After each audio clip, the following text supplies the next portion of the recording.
French Jesuit missionary Father Marquette, along with French-Canadian explorer Louis Jolliet, departed from northern Michigan in May of 1673 with 2 canoes and 5 voyageurs of French Indian ancestry. They traveled through Lake Huron and Lake Michigan and into Green Bay to explore and map the northern portion of the Mississippi River Valley. With the help of our friends at Librivox, I continue a deep dive into the significance of the Mississippi River.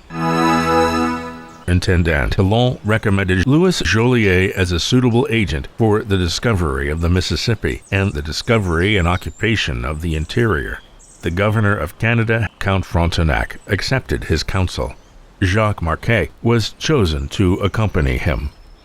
On the 17th of June, they saw on their right the broad meadows, bounded in the distance by rugged hills, where now stand the town and fort of Prairie du Chien.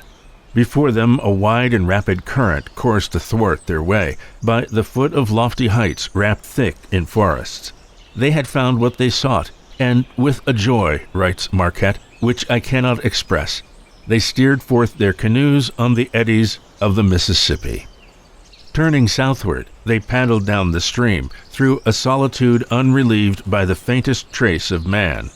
A large fish, apparently one of the huge catfish of the Mississippi, blundered against Marquette's canoe with a force which seems to have startled him, and once, as they drew in their net, they caught a spadefish, whose eccentric appearance greatly astonished them. At length the buffalo began to appear, grazing in herds on the great prairies, which then bordered the river, and Marquette describes the fierce and stupid look of the old bulls as they stared at the intruders through the tangled mane, which nearly blinded them. They advanced with extreme caution, landed at night, and made a fire to cook their evening meal, then extinguished it, embarked again, paddled some way farther, and anchored in the stream, keeping a man on the watch till morning. They had journeyed more than a fortnight without meeting a human being, when, on the 25th, they discovered footprints of men in the mud of the western bank, and a well-trodden path that led to the adjacent prairie. Jolliet and Marquette resolved to follow it, and leaving the canoes in charge of their men, they set out on their hazardous adventure. The day was fair, and they walked 2 leagues in silence, following the path through the forest and across the sunny prairie, till they discovered an Indian village on the banks of a river, and 2 others on a hill half a league distant. Now, with beating hearts, they invoked the aid of heaven, and again advancing came so near, without being seen, that they could hear the voices of the Indians among the wigwams. Then they stood forth in full view, and shouted to attract attention. There was a great commotion in the village. The inmates swarmed out of their huts, and 4 of their chief men presently came forward to meet the strangers, advancing very deliberately, and holding up toward the sun 2 calumets, or peace pipes, decorated with feathers. They stopped abruptly before the 2 Frenchmen, and stood gazing at them without speaking a word. Marquette was much relieved on seeing that they wore French cloth, whence he judged they must be friends and allies. He broke the silence, and asked them who they were, whereupon they answered that they were Illinois, and offered the pipe, which having been duly smoked, they all went together to the village. Here the chief received the travelers after a singular fashion, meant to do them honor. He stood stark naked at the door of a large wigwam, holding up both hands as if to shield his eyes. "Frenchmen, how bright the sun shines when you come to visit us. All our village awaits you, and you shall enter our wigwams in peace." So saying, he led them into his own, which was crowded to suffocation with savages, staring at their guests in silence. Having smoked with the chiefs and old men, they were invited to visit the great chief of all the Illinois, at one of the villages they had seen in the distance, and thither they proceeded, followed by a throng of warriors, squaws, and children. On arriving, they were forced to smoke again, and listen to a speech of welcome from the great chief, who delivered it standing between 2 old men, naked like himself. His lodge was crowded with the dignitaries of the tribe, whom Marquette addressed in Algonquin, announcing himself as a messenger sent by the God who had made them, and whom it behooves them to recognize and obey. He added a few words touching the power and glory of Count Frontenac, and concluded by asking information concerning the Mississippi and the tribes along its banks, whom he was on his way to visit.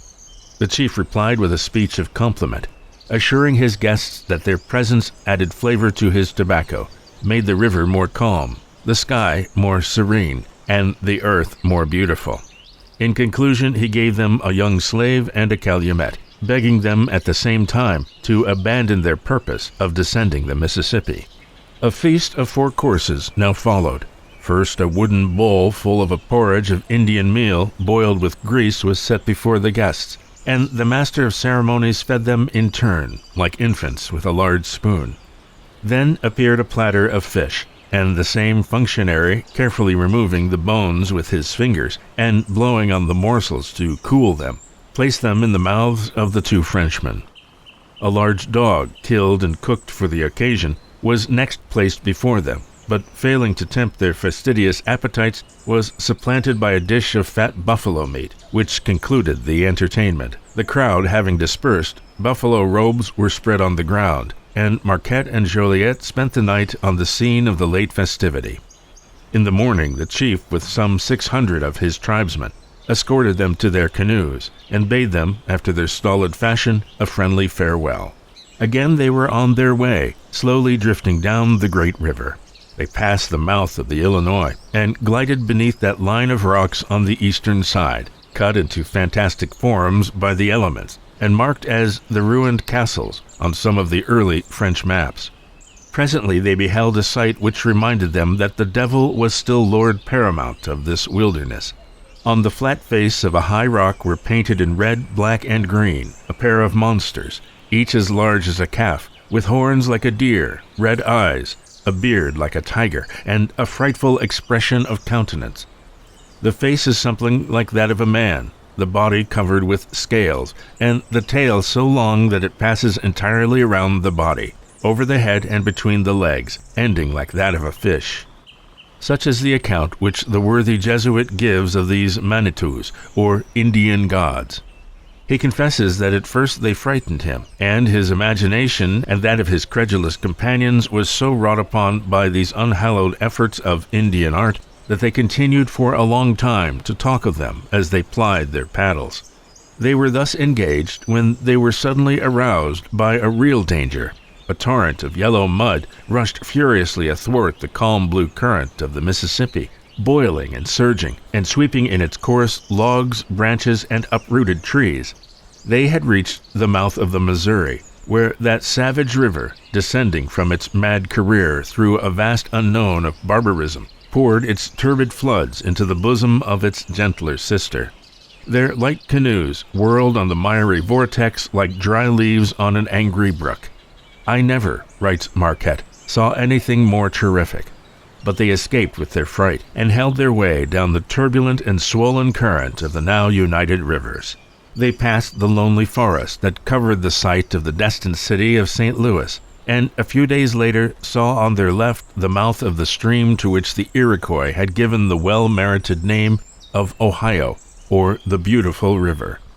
Soon they began to see the marshy shores buried in a dense growth of the cane, with its tall straight stems and feathery light green foliage.